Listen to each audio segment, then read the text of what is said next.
Assalamu alaikum everyone. So in this video we are going to do TNM staging of the bladder carcinoma.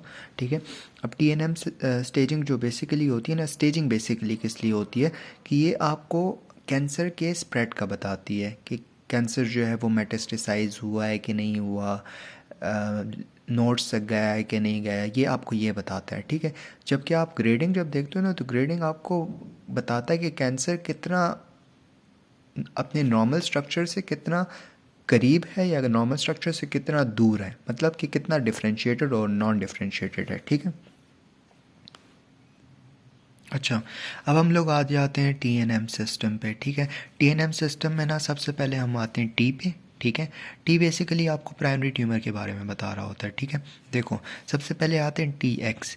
TX ये indicate करता है कि there is the primary tumour can not be evaluated. ठीक है, that's TX। ठीक है, primary tumour evaluate नहीं हो पा रहा। ठीक है, अच्छा, फिर हमारे पास नेक्स्ट आता है TO। ठीक है, T0 कह लो, TO कह लो, उसमें ये होता है कि primary tumour is not present. ठीक है, अच्छा, फिर इसके बाद हमारे पास आता है TA। ठीक है, TA बेसिकली ये होता है ना कि हमारे पास, जैसे कि मैंने ब्लैडर का कार्सिनोमा आपको बताया था, मैंने वीडियो अपलोड की हुई है, उसमें आप लोग देख लो ना कि जो TA था ना, that was basically non invasive papillary carcinoma. ठीक है, नॉन इन्वेसिव पेपिलरी कार्सिनोमा था। ठीक है, और जो TIS है ना, ये कार्सिनोमा इन सिटू है। ठीक है, ये भी नॉन इन्वेसिव है। ठीक है, लेकिन ये हमारे पास जो है वो कार्सिनोमा इन सिटू है और ये हमारे पास जो है वो पेपिलरी टाइप था। ठीक है, अच्छा, इसके बाद हम आते हैं T1 पे। ठीक है, T1 जो होता है ना, ये बेसिकली हमारे पास जब ट्यूमर लेमिना प्रोप्रिया तक प्रेजेंट होता है ना,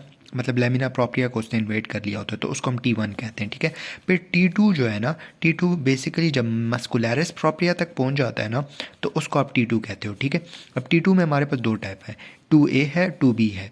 2A में जो है वो मस्कुलरिस प्रोप्रिया की सुपरफिशियल लेयर तक पहुंचा होता है और 2B में जो है वो मस्कुलरिस प्रोप्रिया की डीप लेयर तक चला जाता है। ठीक है, इन्वेड हो जाता है।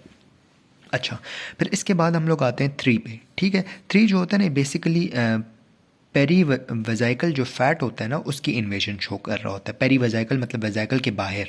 ठीक है, अब इसमें 3A है और 3B है। 3A जो है वो हमारे पास माइक्रोस्कोपिकली एक्स्ट्रा वजाइकल इन्वेजन इसमें दिखती है और इसमें जो है ग्रॉस एक्स्ट्रा वजाइकल इन्वेजन दिखती है 3B में। ठीक है, फिर आते हैं हम 4 पे। तो 4 जो होता है ना, एज एडजेसेंट स्ट्रक्चर इन्वेजन है। ठीक है, अब इसमें 4A है और 4B है।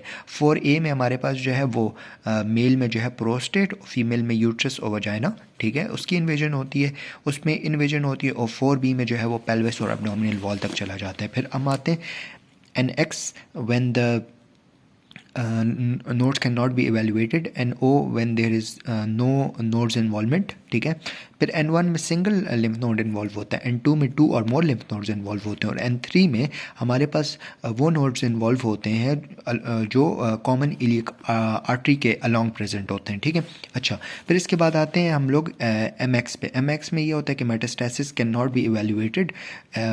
MO जो होता है, M0 कह लो, तो मेटास्टेसिस इज़ नॉट प्रेजेंट, और M1 जो होता है डिस्टेंट मेटास्टेसिस प्रेजेंट होती है। ठीक है, अब बस एक दो बार इस वीडियो को देख लें आप लोग। ठीक है, और just make your notes along with it का ना, बहुत आसानी से हो जाएगा। दैट्स इट, थैंक यू, जज़ाकल्लाह खैर।